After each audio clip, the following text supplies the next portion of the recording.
Assalamualaikum warahmatullahi wabarakatuh. Salam sejahtera bersama Endarto Angka. Di sini kita akan membahas tentang perizinan penanaman tiang uh, fiber optik. Yang mana pada perizinan penanaman tiang ini kita akan melakukan perizinan di tingkat terbawah. Yang mana perizinan ini terdiri dari di jalan nasional, PU nasional, jalan provinsi, jalan kota, jalan kabupaten, dan paling terkecil adalah jalan desa atau jalan dusun. Nah, teman-teman sekalian, untuk melakukan izin di daerah terkecil, misalnya pedesaan atau kelurahan, ya, kita ada dua opsi. Satu melalui izin dari kelurahan atau dari izin dari desa atau dari atau padukuhan. Yang mana melakukan perizinan ini harus sangat berhati-hati, dan kita lebih utama adalah bertemu dengan kepala desa, kepala dusun atau atau padukuhan atau kelurahan untuk menanyakan bagaimana Bapak, apakah kita boleh diizinkan langsung menyentuh ke RT RW dan warga atau melalui satu pintu melalui desa atau kelurahan. Apabila melalui desa atau satu pintu atau kelurahan, harus ditegaskan bahwa uh, kontribusi yang akan kita berikan kepada kelurahan atau ke desa tersebut sudah menyangkut dari perizinan Babinsa, kemudian izin Satpol PP, kemudian izin dari Karang Taruna, termasuk daripada organisasi masyarakat. Karena pada saat implementasi atau pelaksanaan, apabila izin tersebut tidak sampai tuntas, maka akan menjadi masalah. Dan yang lebih penting lagi, pada saat kontribusi tetap harus disisakan ruang yang dananya tetap untuk ormas dan karang taruna.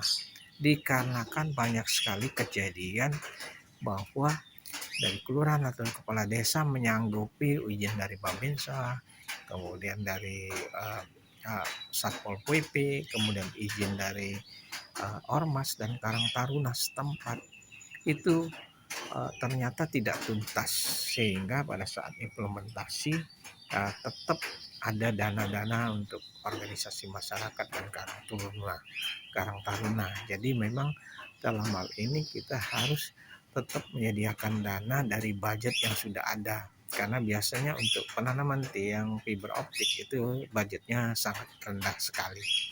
Teman-teman, dalam hal ini melakukan perizinan penanaman tiang harus diberitahu selengkap-lengkapnya bahwa tiangnya adalah tinggi 6 meter, 7 meter, 8, 9 atau 11, dan fungsinya bagaimana. Kemudian jarak antara tiang adalah untuk dinamisnya ada 50 meter sampai 60 meter sesuai dengan kondisi dan keadaan lapangan.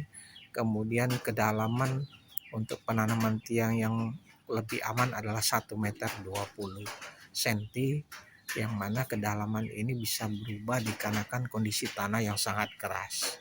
Jadi dalam hal ini teman-teman, bahwa benar-benar izin itu harus disosialisasikan sampai ke bawah. Kemudian sistem pengecorannya bagaimana, 30 cm di bawah permukaan tanah, 30 cm di atas permukaan tanah, dan lingkarannya adalah 30 cm.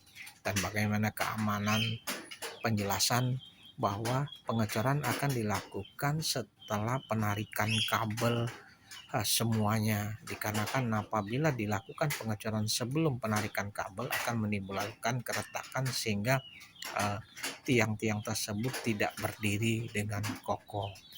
Kemudian juga diberikan penjelasan dan harus sosialisasi kepada warga, yang mana dalam hal ini para teman-teman bahwa tahukan kepada warga bahwa tiang-tiang ini akan ditanam untuk infrastruktur daripada jaringan internet, sehingga warga dapat menikmati jaringan internet yang berupa TV kabel ataupun jaringan internet ataupun data komunikasi, sehingga warga dapat melakukan komunikasi melalui jaringan internet yang terbaik. Kemudian juga untuk jalur feeder atau jalur jaringan besar ke arah BTS-nya atau ke jalur backbone-nya, itu tetap diberitahukan selengkap-lengkapnya, sehingga dalam pelaksanaan implementasinya dapat dilakukan dengan baik. Jadi teman-teman, bahwa sosialisasi itu sangat penting, dan ketegasan dalam negosiasi atau kepastian dalam pekerjaan itu benar-benar harus diperhatikan. Karena apabila eh, negosiasi dan eh, hasil daripada komunikasi dengan warga, dengan RT, dengan RW, dengan Karang Taruna dan organisasi masyarakat dan kelurahan atau paduku atau atau kepala desa, itu benar-benar semuanya bisa memahami dan pelaksanaannya kapan. Jangan sampai negosiasinya bulan Januari, pekerjaannya baru dilakukan di bulan 7. Jadi betul-betul apabila memang perusahaan kita lama dalam mengimplementasi daripada setelah negosiasi untuk pengerjaan penanaman tiang tersebut, harus diantisipasi dengan pemberitahuan yang mendalam bahwa pekerjaan ini mungkin agak lama baru terlaksana. Dikakibatkan karena kita butuh adanya gudang, kita butuh adanya pekerja yang memang harus dipersiapkan dahulu. Jadi para sahabat, para teman-teman, komunikasi yang jelas, kemudian negosiasi di awal, kemudian pada saat implementasi betul-betul berlangsung dengan kondusif apabila kita dapat betul-betul dibantu dari warga, rukun tetangga dan rukun warga serta dari kelurahan atau kepala desanya.